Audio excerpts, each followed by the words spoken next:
이번 시간에는 움직임을 만들어내는 장치인 액추에이터에 대해서 알아보겠습니다. 먼저 이펙터와 액추에이터의 관계를 알아보고 대표적인 액추에이터인 전기 모터 그리고 힘을 증폭하기 위한 기어에 대해서 살펴보겠습니다. 마지막으로 서브 모터 및 기타 액추에이터에 대해서 살펴볼 예정입니다. 이를 통해 여러분들은 DC 모터의 동작 원리를 설명할 수 있고 감속기의 필요성과 동작 원리를 간단히 설명할 수 있으며 서브 모터의 정의와 주요 구성 요소에 대해서 설명할 수 있게 됩니다. 먼저 이펙터와 액추에이터의 관계를 알아보도록 하겠습니다.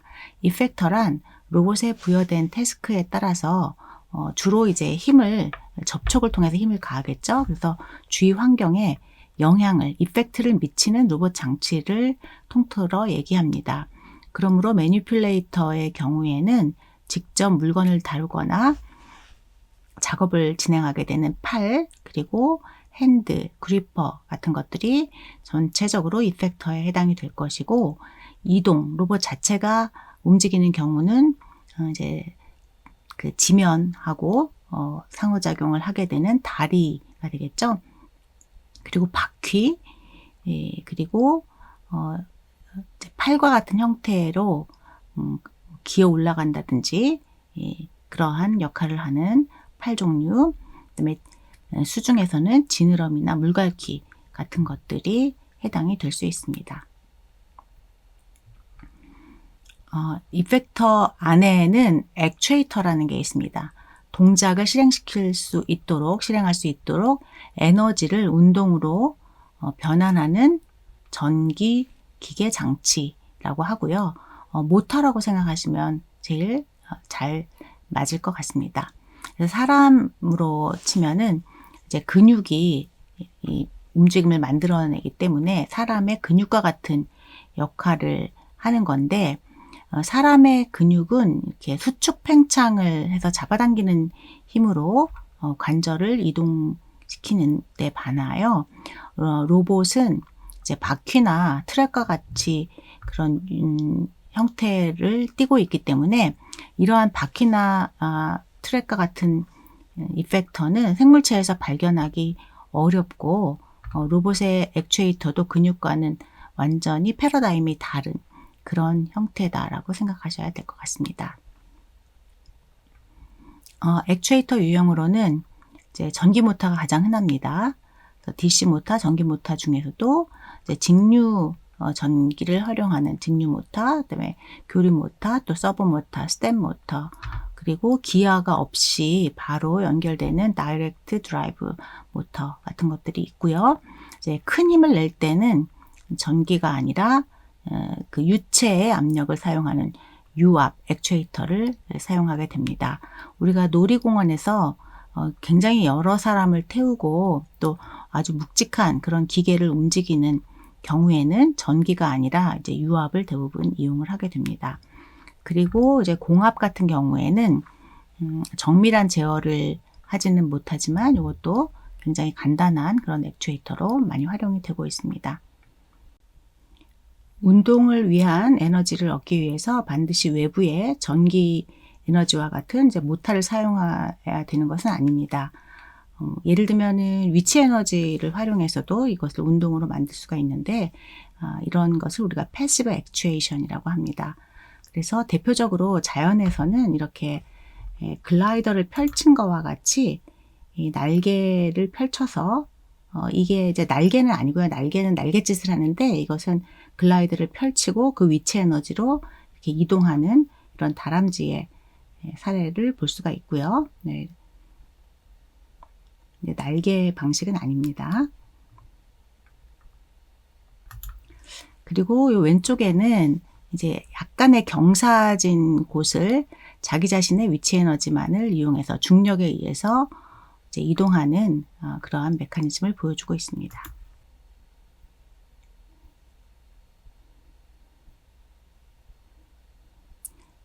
네, 전혀 외부 모터 같은 것을 가지고 있지 않고 그 떨어지는 힘으로만 이렇게 운동을 만들고 있습니다.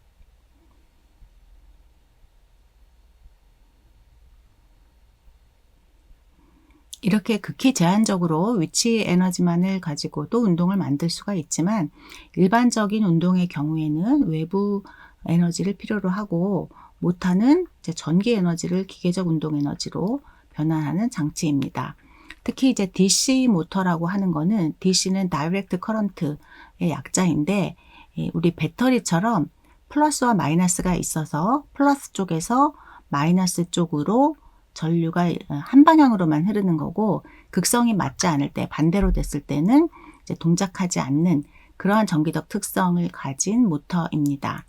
크기가 작고 저렴하고 효율이 적절해서 가장 이제 많이 사용되는 흔히 사용되는 그런 모터라고 보시면 되겠습니다. 이 모터의 원리는 두 개의 그 자기장이 이제 서로 같은 극성은 N극은 N극끼리 S극은 S극끼리 만나면 같은 극성은 서로 밀어내는 성질이 있고 서로 다른 극성은 N극과 S극은 서로 이제 잡아당기는 그런 성질이 있죠. 그래서 두 개의 이제 자기장이 있는데 하나는 영구자석이고 또 하나는 전자석입니다. 전자석이란 코일에 전류를 흘리면 여기서도 이제 자기장이 발생하거든요. 그래서 이렇게 전기적으로 만들어낸 자기장은 전자석이라고 하고 영구자석은 N극, S극이 정해져 있는 그러한 자석인데 이 자기장과 영구자석의 자기장이 반응해서 회전력을 만들게 됩니다. 그리고 이때는 우리가 플레밍의 왼손 법칙이라는 그 원리에 의해서 동작을 하게 됩니다. 그러므로 DC 모터를 이용할 이제 우리가 공부할 때는 이런 용어들을 조금 알아야 되는데 먼저 이제 고정자, 회전자, 스테이터, 로터 이렇게 얘기를 해요. 스테이터는 고정되어 있는 거고 로터는 돌아가는 거겠죠. 그런데 어떤 모터는 이 고정된 게 영구자석일 수도 있고요. 또 영구자석이 돌아갈 수도 있어요. 그래서 이 스테이터, 로터는 어떤 게 정기적인 거다, 어떤 게 영구자석이다가 정해져 있지 않고 움직이지 않고 고정되어 있는 부분은 스테이터, 그 다음에 회전하는 부분은 로터 이렇게 부릅니다. 그런데 브러쉬가 있는 이 DC 모터의 경우에는 움직이는 부분이, 회전하는 부분이 이제 그 전자석이고 그 영구자석은 이제 고정되어 있는 그런 파트라고 보시면 되겠습니다.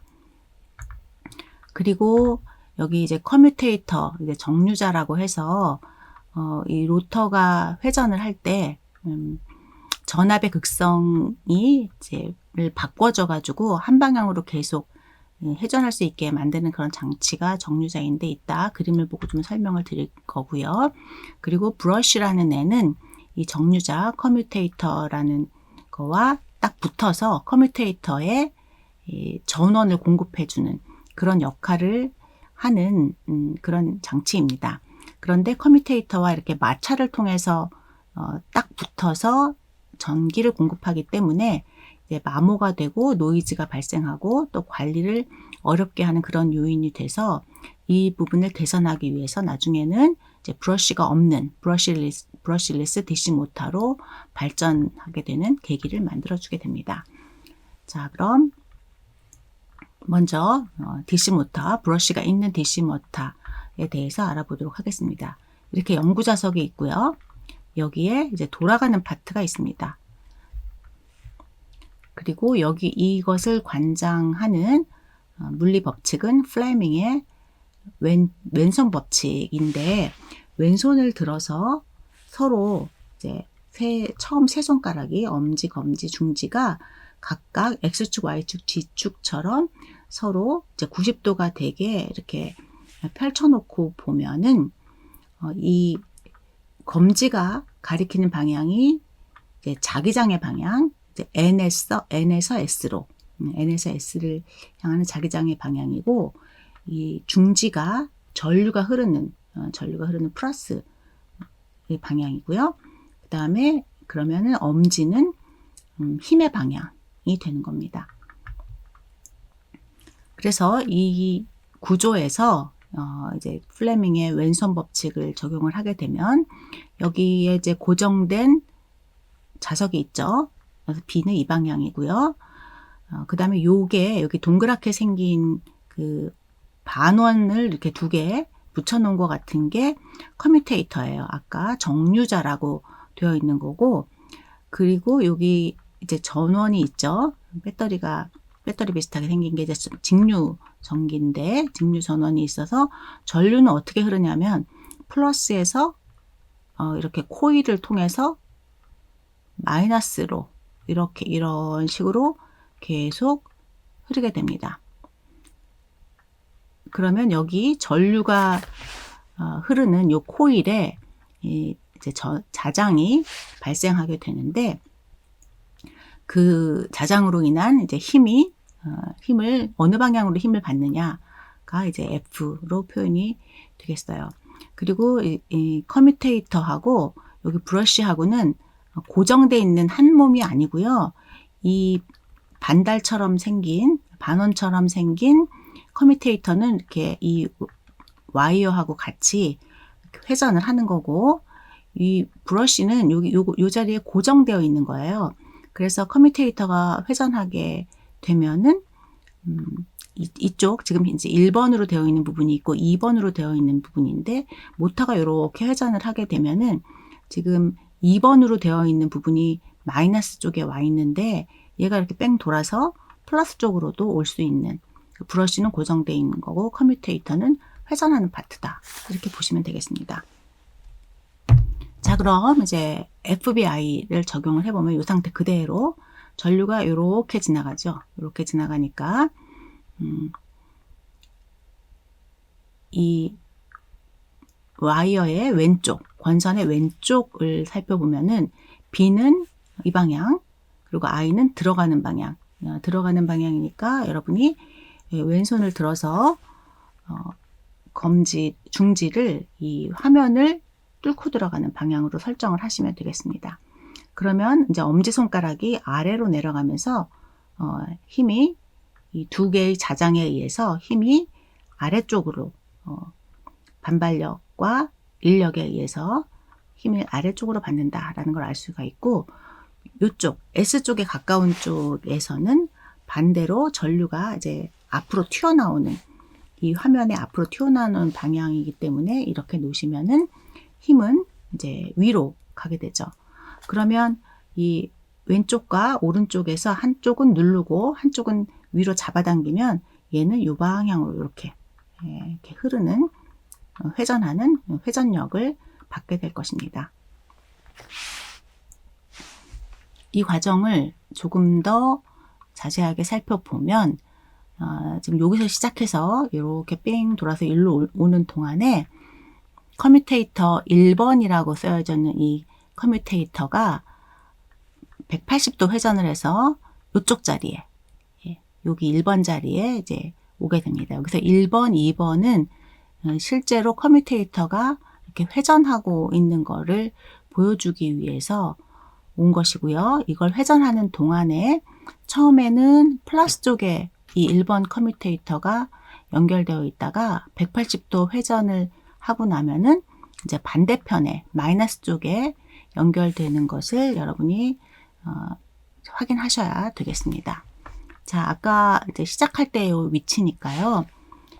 여기서 왼쪽은 아래로 누르고 오른쪽 와이어는 위로 잡아당기는 힘이 있어서 이렇게 이제 회전을 하게 되죠. 반시계 방향으로 회전을 하게 됩니다. 그래서 반시계 방향으로 회전을 해서 이게 거의 90도 가까이에 이제 오게 되면은 여기 앞으로 끌어당기는, 위로 끌어당기는 힘과 밑으로 내리는 힘이 상쇄되어서 거의 이 와이어를, 권선을 움직이지 못할 특별한 힘이 이제 거의 없는, 외부력이 거의 없는 이제 그런 상태가 되고요. 하지만 우리가 요렇게 지금 회전을 해왔기 때문에 관성에 의해서 이 와이어가 이쪽으로 탁 넘어가게 되겠죠. 넘어가게 되는 순간 이 커뮤테이터의 이제 극성이 여기 위에 있던 2번이 아까는 마이너스 쪽에 연결되어 있었는데 이렇게 딱 넘어오는 순간 이게 플러스 쪽으로 바뀌게 되고, 요 순간 전류의 흐름이 이 앞으로 튀어나오던 것이 안으로 들어가는 방향으로 전류의 흐름이 순간적으로 바뀌게 되죠. 이렇게 전류의 흐름이 바뀌면 이게 들어가는 방향으로는 우리가 내리는 힘, 끌어내리는 힘이 발생을 했었고, 이게 튀어나오는 부분이 끌어올리는 힘이었죠. 그래서 순간적으로 여기서 이 힘의 방향이 이거 커뮤테이터가 극성이 서로 다른 걸로 연결되는 순간 끌어당기는 힘의 방향이 반대가 되면서 왼쪽을 누르고 오른쪽을 올려서 다시 나머지 90도의 회전을 이뤄내게 됩니다. 그러면 여기하고 보시면은 이 전류와 힘의 방향이 똑같으니까 여기서부터 다시 시작해서 지금 반시계 방향으로 180도를 돌았는데, 이제 똑같은 방식으로 또 반시계 방향으로 또 180도를 돌겠죠. 그래서 이러한 회전이 계속 반복될 수 있는 것이 여기 순간적으로 이 커뮤테이터, 2번 커뮤테이터에 마이너스 있던 것이 2번이 다시 플러스로 되면서 이 커뮤테이터가 브러쉬에 의해서 서로 다른 브러쉬 쪽으로 접촉이 되면서 극성이 바뀜으로 인하여 이렇게 지속적으로 회전할 수 있는 힘이 생겨나는 것을 알 수가 있습니다. 잘 만들어진 애니메이션이 있어서 같이 살펴보도록 하겠습니다. 이제 가장 간단한 DC 모터는 이렇게 고정 자석과 여기 커뮤테이터에 여기 브러쉬가 딱 연결돼서 이제 전류를 공급할 그런 준비가 되어 있는 거고요. 자장의 방향이 있고, 여기에 왼쪽에 이제 플러스로 이렇게 전원이 연결되면, DC 전원이 연결되면은 전류가 이렇게 흐르게 되겠죠. 그러면 플레밍의 왼손 법칙에 의해서 이 왼쪽에는 와이어를 잡아당기는 힘, 그리고 오른쪽에는 와이어를 끌어올리는 힘이 발생하게 됩니다. 요 이제 제일 맨 위쪽까지 갔을 때 전극이 바뀌면서 다시 왼쪽에는 끌어내리는 힘, 오른쪽에는 끌어올리는 힘이 발생이 되고, 이 힘으로 인하여 모터가 지속적으로 회전합니다. 그런데 이 힘을 보면은 토크가 이 맨 꼭대기에 올라갔을 때는 위에서 잡아당기는 힘과 아래에서 끌어내리는 힘이 거의 비슷하게 됩니다. 거의 상쇄가 돼가지고 0이 되기 때문에 모터가 똑같은 속도로 균일하게 돌지 못하고, 이 수평으로 놓였을 때는 힘에 의해서 확 돌지만 위로 올라가면 멈칫하는 이런 비균질적인 움직임이 생겨나게 됩니다. 이거를 해결하기 위해서 커뮤테이터를 4조각으로, 2조각이 아니라 4조각으로 하면 수평 쪽에 놓여 있는 그런 와이어는 항상 큰 힘을 받게 되기 때문에 여기서 이제 균질적인 토크를 만들어낼 수가 있게 됩니다. 그리고 이제 4조각이 아니라 이걸 더 세분화하게 되면 더 균일한 토크를 만들어낼 수가 있습니다. 이것이 이제 DC 모터의 원리라고 하겠습니다. 이렇게 DC 모터가 비교적 이제 간단한 원리로 동작을 하지만, 브러쉬와 커뮤테이터의 마찰로 인해서 열 에너지가 생기고, 또 마찰이 많아지면서 거기 접촉에 문제가 생기고 유지보수에 문제가 생겨나게 됩니다. 브러쉬가 없는 DC 모터, 브러쉬리스 DC 모터, BLDC라고 하는데, 이 모터는 앞에서 본 그 브러쉬가 갖는 문제점을 해결하도록 만들어졌습니다. 원리는 앞에 DC 모터하고 유사하지만 이 회전하는 부분과 그 다음에 고정되어 있는 그 자석의 배치가 반대로 되어 있습니다. 앞에서는 전자석 파트가 이렇게 회전하고 있었는데, BLDC에서는 영구 자석이 회전하는 역할을 하게 됩니다. 그리고 이렇게 같은 페어로 이렇게 서로 마주보게 전자석을 배치하는데, 전자석은 우리가 코일에 전류를 흘려주는 그 방식에 따라서 이 N극과 S극을 조절을 할 수가 있죠. 그래서 지금 현재 영구자석이 이런 위치에 놓여 있을 때 이 전자석을 이쪽이 N극, 이쪽이 S극이 되도록 전자석을 극성을 만들어 주게 되면은 N극과 S극이 서로 이제 끌어당기는 힘에 의해서 이렇게 회전을 하면서 마그넷이 이 정도까지 끌려오게 되겠죠. 그래서 영구자석 파트가 이렇게 회전이 된 상태가 되고요. 이 상태에서 여기를 다시 N극으로, 이쪽을 S극으로 만들어주면 또 이 N극이 여기 S극을 잡아당겨서 이렇게까지 또 끌려오겠죠.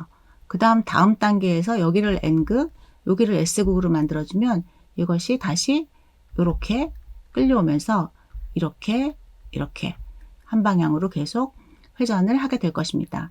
그러면은 이 영구자석이 회전하는 거에 따라서 타이밍에 맞춰서 전자석 파트의 N극, S극을 잘 조절해 주게 된다면 이렇게 끊임없이 꾸준한 회전을 만들어낼 수가 있게 됩니다.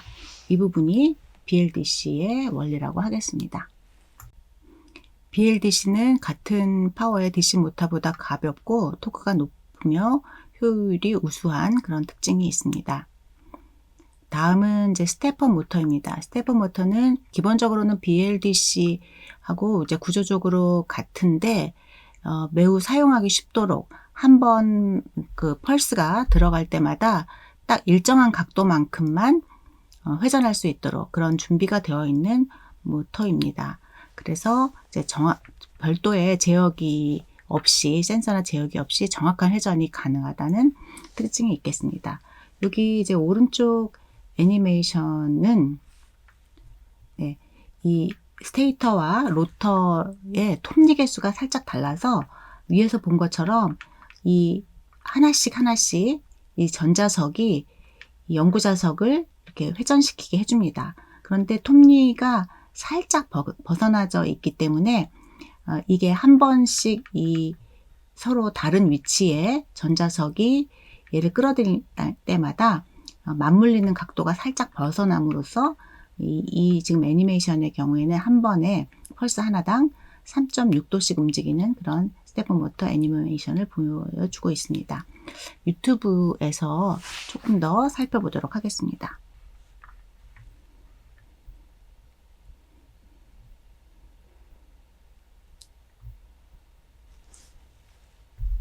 지금 이제 순차적으로 이렇게 전자석을 만드는 방식을 사용할 건데 지금은 A하고 이 로터에 톱니바퀴가 딱 맞물려 있습니다. 그런데 B하고는 살짝 어긋나 있죠. 그래서 다음번에 이제 B를 액티베이션 시키게 되면은 B에 맞게 톱니가 요만큼 회전하게 되겠죠. 한번 펄스마다 요 각도만큼 회전이 됩니다. 여기가 이제 어긋나 있는 게 다음번에 다시 맞춰질 것이고 그 다음번에는 이제 이쪽이 어긋난 게 맞춰지겠죠. 이러한 방식을 계속해서 회전력을 만들어낼 수가 있습니다. 이렇게 대표적인 모터들에 대해서 알아보고 이제 다음은 구동부에서 굉장히 중요한 역할을 하는 기어, 감속기에 대해서 알아보도록 하겠습니다. 보통 모터는 매우 빠르게 회전을 합니다. 그 단위로는 RPM, Revolutions per Minute이라고 해서 분당 몇 회전 하는가를 단위로 하는데 1분에 3,000에서 9,000 회전 정도를 하니까 굉장히 빠른 거죠.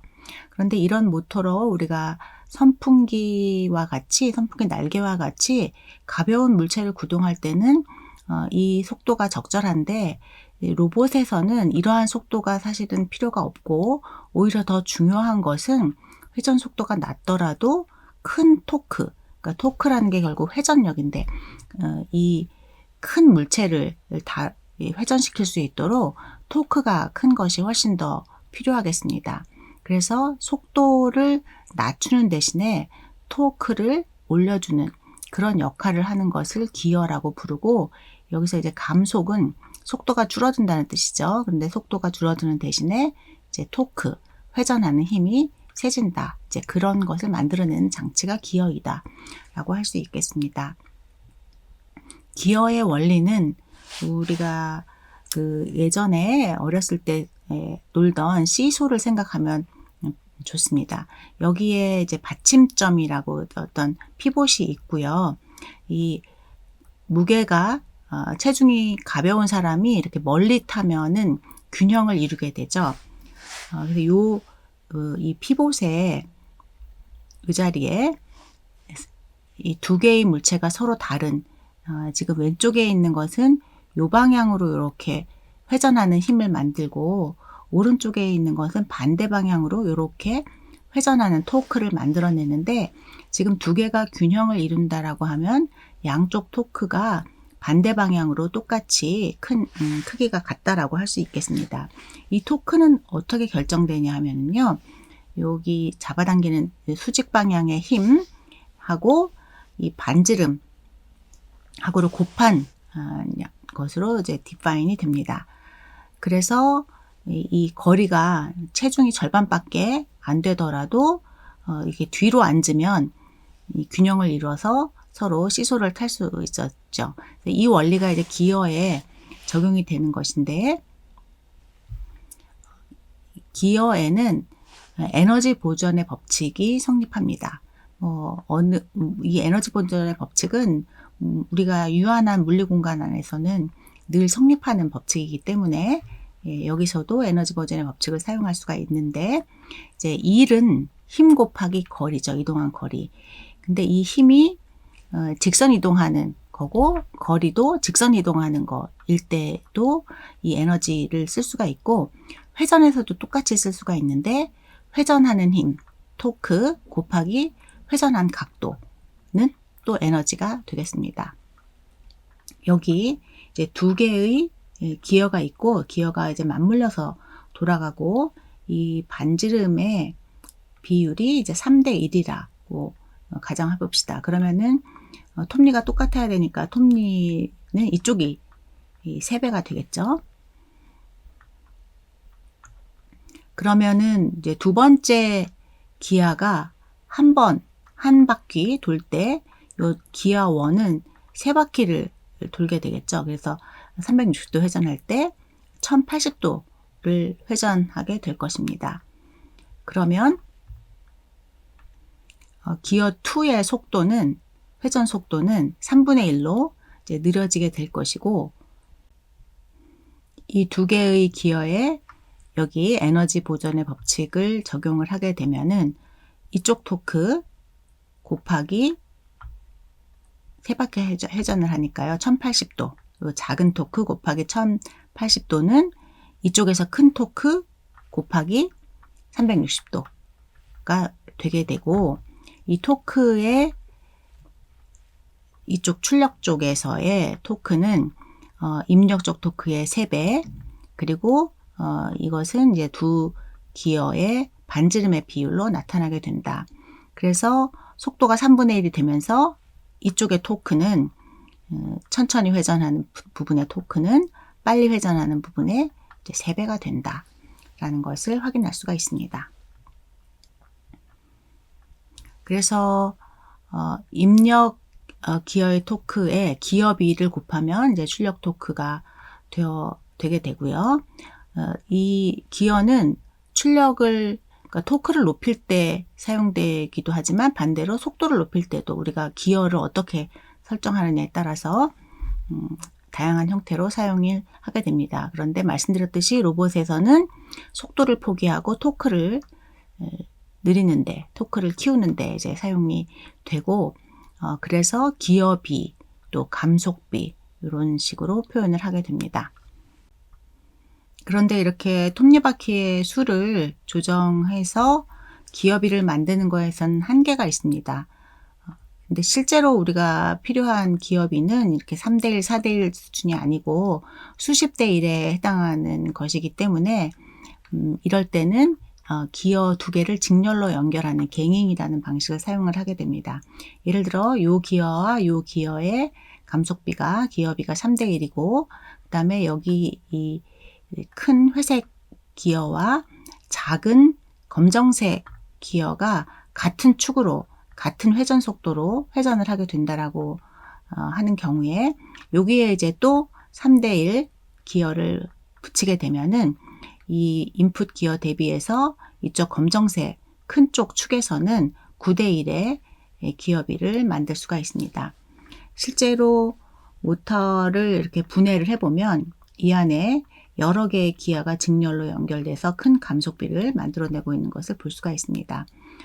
기어비를 높여서 토크를 높이는 것은 바람직하긴 하지만 기어 자체를 정교하게 가공하는 데는 큰 비용이 들고, 아무리 정교하게 가공하더라도 이 안에 유격이 생기기 때문에 손실도 생기고 여러 가지 문제가 생깁니다. 그래서 그런 부분도 고려를 해야 됩니다. 다음은 서보 모터입니다. 서보 모터라는 뜻은 그 안에 브러쉬가 있는 모터를 썼던, 브러쉬가 없는 모터를 썼던, 어떤 무형의 모터를 썼던지 우리가 어떻게 회전하라, 어느 각도로 가라, 또는 뭐 어느 속도로 이동하라 라는 명령을 줬을 때 그 명령이 실제로 수행되어 있는지를 확인하고 그 명령을 실행시킬 수 있는 그러한 컨트롤부, 제어부를 포함한 모터를 서보 모터라고 합니다. 우리가 주변에서 취미용 RC 서보 모터를 많이 보게 될 텐데요. 리모컨으로 자동차를 조향한다든지 아니면 드론 같은 거를 날릴 때 이 모터가 활용이 되게 됩니다.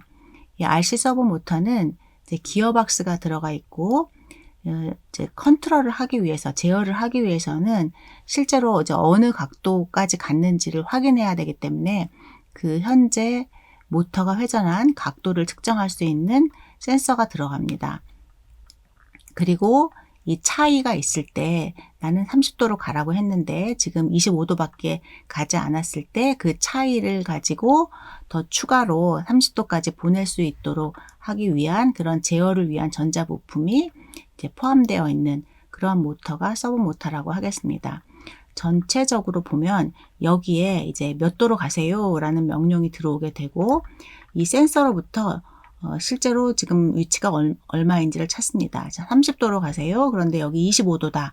그러면 5도의 차이가 있으니까 이 5도만큼 이 안에 있는 모터한테 회전하도록 하고, 그것이 이제 기압까지 연결돼서 최종적으로 회전에 반영이 될 텐데, 이 회전을 또 확인해서 아직도 덜 갔으면 더 가게 하고, 너무 많이 갔으면 반대로 오게 하고 해서 여기 30도라는 그런 명령이 이 실제 샤프트에 구현될 수 있도록 해주는 그런 기능이 있는 것이 서보 모터라 할 수 있겠습니다.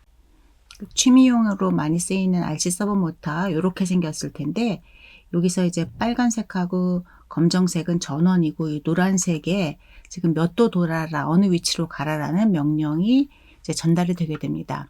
근데 이 명령을 전달하는 가장 이제 흔한 방법이 Pulse Width Modulation, 그래서 PWM이라고 하는데, 펄스 폭 변조라고 해서 모터에 명령을 보낼 때 이렇게 펄스 폭이 좁으면, 예를 들면 0도 위치, 그 다음에 여기가 한 1.5ms 정도로 조금 더 넓어지면 90도 위치, 또 2ms 정도로 이렇게 더 펄스 폭이 넓어지면 요거는 180도 위치. 그래서 여기서부터 이렇게 돌아서 어디까지 위치에 이 모터를 위치시키고 싶은지 하는 그 위치 명령을 주는 방법이 이제 PWM이라는 게 많이 활용된다.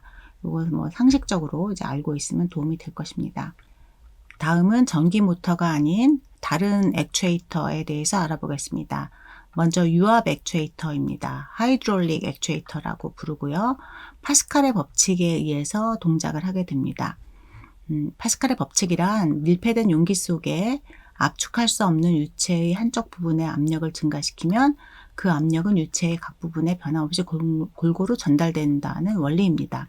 무슨 얘기냐면 여기에 이제 2kg의 물체가 이제 1제곱미터 위에 있고 얘를 누르면 여기에 단위 면적당 압력이 발생하겠죠? 이 압력이 이렇게 넓은 영역에도 똑같이 압력이 전달된다라는 뜻입니다. 그래서 압력이 같기 때문에 요 왼쪽에 힘을 면적으로 나눈 것은 이쪽에 힘을 면적으로 나눈 거하고 똑같게 되고, 만일에 이쪽 면적이 넓다면 힘도 이제 증폭이 되게 되는 것입니다. 그러면은 여기를 1로 눌렀는데 이쪽은 5가 될 수 있겠다는 뜻이잖아요. 면적의 비율이 이제 1대5가 되면, 그러면은 힘이 증폭되는데 그럼 에너지 보존의 법칙이 성립하지 않는다는 것인가? 이런 생각을 할 수가 있습니다. 그런데 에너지 법칙이란 힘의 보존의 법칙이 아니라 이제 일의 보존이잖아요. 에너지는 일이잖아요. 그래서 요 힘으로 이동한 거리와 요쪽 힘으로 이동한 거리가 같아야 에너지 보존의 법칙이 되고, 여기서 눌렀을 때 압력은 똑같다 할지라도 이제 이동한 거리가 여기서 5배만큼 이동을 해야 여기에 1배만큼 올라가게 되겠죠. 그래서 힘은 증폭되지만 일은 유지되고, 그것은 이 유체의 이 이동 거리로 나타나게 된다고 할 수 있겠습니다. 그래서 실제로 이제 유압 액추에이터에서는 펌프로 이 좁은 영역의 유체를 밀어주게 되고, 그 압력이 이렇게 큰 영역에 그대로 전달이 되어서 여기서 큰 힘을 낼 수 있게 해주는 원리로 동작을 하게 됩니다. 다음은 공압 액추에이터인데요. 뉴매틱 액추에이터, 유압과 유사한 원리로 동작을 하게 됩니다. 그래서 압축된 공기가 여기로 들어가게 되면은 대기압과 같아지기 위해서 팽창하면서 여기에 실린더를 이렇게 밀어내게 됩니다. 그리고 지금 이 경우에는 스프링 힘에 의해서 실린더가 다시 복귀하게 되어 있고, 이쪽은 반대쪽에서 또 다시 압축된 공기를 넣어서 복원시키는 그러한 구조로 동작하는 공압 액추에이터를 보여주고 있습니다.